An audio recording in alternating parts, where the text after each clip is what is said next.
So hello friends, welcome back to Gautam Jain education.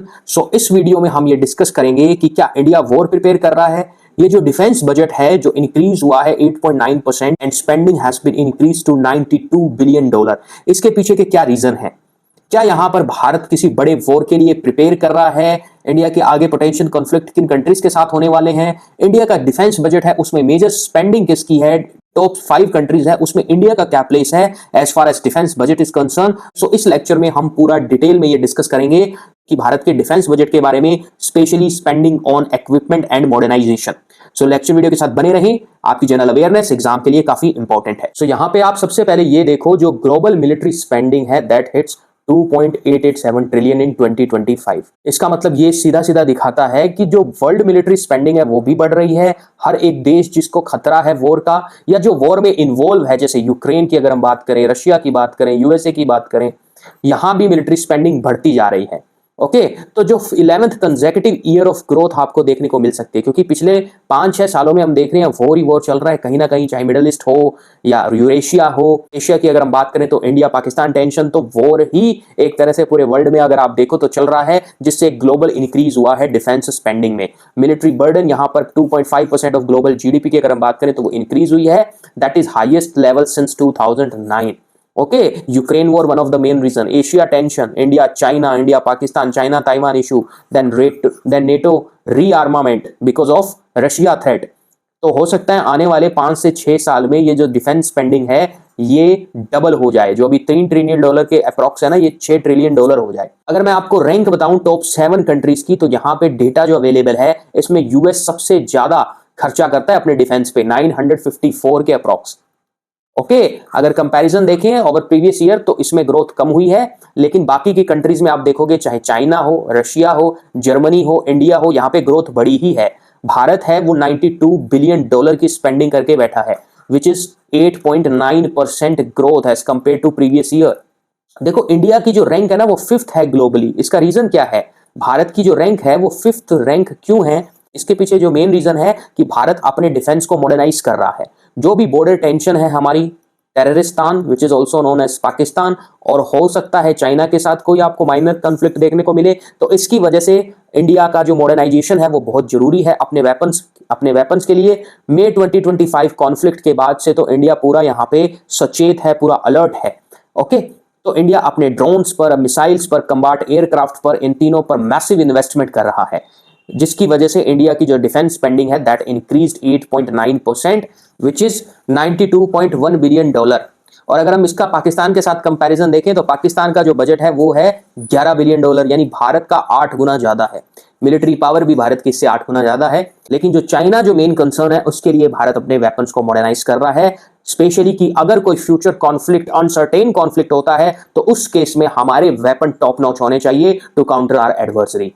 उसके बाद financial year की अगर हम बात करें तो एक आपको डेटा मैं बताता हूं पिछले 5 से 6 साल का, कि इंडिया का जो डिफेंस बजट है वो कितना बड़ा है। अगर 2021-2022 का डेटा देखें तो 4.78 लाख करोड़ यहां पे हमारा डिफेंस बजट था, जो बढ़ करके अभी as of now 92 billion dollar, okay, which is equivalent to 7.85 lakh crore के बराबर है, जो काफी इंक्रीज है, हाईएस्ट है। जितने भी पिछले साल अगर हम देखें उनसे सबसे ज्यादा यहां पर स्पेंड किया गया है। की एरिया जहां पर इंडिया अपनी स्पेंडिंग कर रहा है as far as defence is concern, domestic procurement, R&D पे खर्च किया जा रहा है, BRO allocations for border infrastructure, then year of reforms focus on tech integration.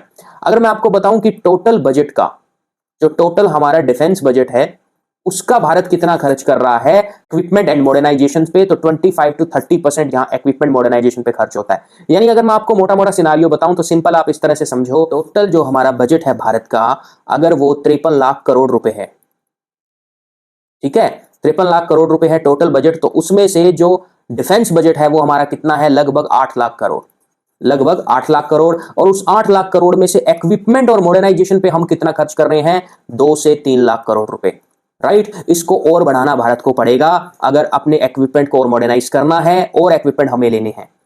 Operation maintenance पे 15% लगता है टोटल डिफेंस बजट का। सबसे ज्यादा सैलरीज एंड पेंशन पे जाता है, आधे से ज्यादा बजट हमारा सैलरी पेंशन पे जाता है, जो जाएगा ही। देखो, यहां पे सबसे बड़ी प्रॉब्लम आप ये कह सकते हो, जो वेस्ट कंट्रीज है ना, वेस्टर्न कंट्री है, वहां पे इतनी सेना नहीं है, मतलब सेना का मतलब इतनी मैन पावर वहां पे नहीं है। इंडिया के जो डिफेंस है बजट है उसका मैन पावर में ज्यादा जाता है। रीजन बीइंग पॉपुलेटेड कंट्री है, जिसकी वजह से सैलरीज और पेंशन पे स्पेंडिंग काफी होती है। तब जाकर के जो पैसा बचता है उस पे हम उसमें इक्विपमेंट मॉडर्नाइजेशन पे हम खर्च करते हैं। जैसे रफाइल हमने ले ली, कुछ ड्रोन्स ले लिए, अपने इंडिया के बनाए मिसाइल्स इंडिजिनस डिफेंस पे खर्च किया, नेवल एक्सपेंशन के लिए अभी जर्मनी के साथ डील होगी, रशिया के साथ हमारी डील है, S-400 हमने वहां से प्रोक्यूर किया। तो ये सब मॉडर्नाइजेशन एरियाज है, यहां इंडिया अपना खर्च कर रही है। ओके, तो ये जो हिस्सा है ना इक्विपमेंट मॉडर्नाइजेशन का, ये एक्चुअली में ज्यादा बढ़ रहा है। ओके, सैलरीज एंड पेंशन तो बढ़ ही रही है, इस पे काफी ज्यादा खर्च हो रहा है, आने वाले टाइम में और होगा। वेस्ट एशिया का यहाँ पे इतना खर्च नहीं होता है मैन पावर पे, क्योंकि वहां पे इतनी जनसंख्या ही नहीं है, इसलिए वो टेक पर ज्यादा खर्च करते हैं और भारत कंपैरेटिवली कम खर्च कर पाता है।